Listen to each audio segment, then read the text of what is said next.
আসসালামু আলাইকুম প্রিয় দর্শকবিন্দু, আশা করি সবাই ভালো আছেন। আজ আমি আপনাদের সামনে হাজির হয়েছি বাংলাদেশের সর্বশেষ সোনার বাজার দর নিয়ে। আমরা জানি সোনা শুধু একটি ধাতু নয়, এটি আমাদের সংস্কৃতি, ঐতিহ্য আর সম্পদের প্রতীক। বিয়ের গহনা থেকে শুরু করে বিনিয়োগ পর্যন্ত সোনার ব্যবহার বিস্তৃত। তাই প্রতিদিন মানুষ জানতে চায় আজ সোনার দাম কত, এক ভরি থেকে শুরু করে এক আনা পর্যন্ত কেমন দাম পড়ছে। চলুন তাহলে আজকের বাজার দর জেনে নেই বিস্তারিতভাবে। তবে মনে রাখবেন, এই দামের সাথে দোকান ভেদে মেকিং চার্জ ও ভ্যাট আলাদা করে যোগ হয়। প্রথমে আসি সবচেয়ে জনপ্রিয় ২২ ক্যারেট সোনায়।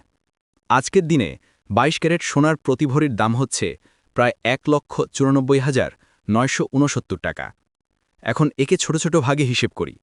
এক আনা প্রায় ১২,১৮০ টাকা, ২ আনা প্রায় ২৪,৩৬০ টাকা, ৪ আনা প্রায় ৪৮,৭২০ টাকা, আর আধভরি বা ৮ আনা প্রায় ৯৭,৪৩০ টাকা। এবার আসি ২১ ক্যারেট সোনায়।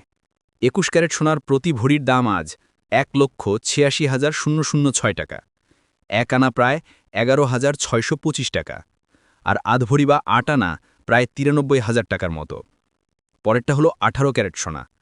১৮ ক্যারেট সোনার প্রতি ভরির দাম আজ ১,৫৭,৮৮৪ টাকা, এক আনা প্রায় ৯,৮৬৭ টাকা, আর আধভরি বা ৮ আনা প্রায় ৭৮,৯৪০ টাকা। শেষে আছে সনাতন সোনা, যেটা সাধারণত পুরনো ডিজাইনের ক্ষেত্রে ব্যবহৃত হয়। সনাতন সোনার প্রতি ভরির দাম আজ ১,৩১,০৪৫ টাকা, এক আনা প্রায় ৮,১৯০ টাকা, আর আধভরি প্রায় ৬৫,৫০০ টাকা। বন্ধুরা, এই দামগুলো বাংলাদেশ জুয়েলার্স অ্যাসোসিয়েশন বা বাজুসের ঘোষিত সর্বশেষ মূল্য থেকে নেওয়া হয়েছে, তাই তথ্য একদম নির্ভরযোগ্য। তবে বাস্তবে আপনি যখন দোকানে যাবেন, তখন প্রতিটি দোকানে কিছুটা ভিন্নতা থাকতে পারে, কারণ প্রতিটি দোকান আলাদাভাবে মেকিং চার্জ বা শ্রমমূল্য যোগ করে থাকে। এছাড়াও ৫% ভ্যাটও যুক্ত হয়। তাই সঠিক হিসেব জানতে অবশ্যই ক্রয়ের আগে দোকানে দাম মিলিয়ে নেবেন। সোনা আমাদের জীবনে গুরুত্বপূর্ণ অংশ।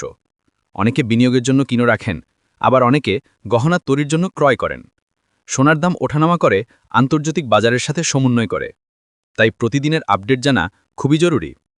তাহলে বন্ধুরা, এই ছিল আজকের সোনার বাজার দর। এক ভরি থেকে শুরু করে এক আনা পর্যন্ত ছোট ছোট ভাগে বিস্তারিত হিসেব। আশা করি ভিডিওটি আপনাদের কাজে লাগবে। ভালো লেগে থাকলে লাইক দিন, শেয়ার করুন এবং চ্যানেলটি সাবস্ক্রাইব করে আমাদের সাথেই থাকুন। পরবর্তী ভিডিওতে আবার নতুন তথ্য নিয়ে হাজির হব। ততক্ষণ পর্যন্ত ভালো থাকুন। আল্লাহ হাফেজ।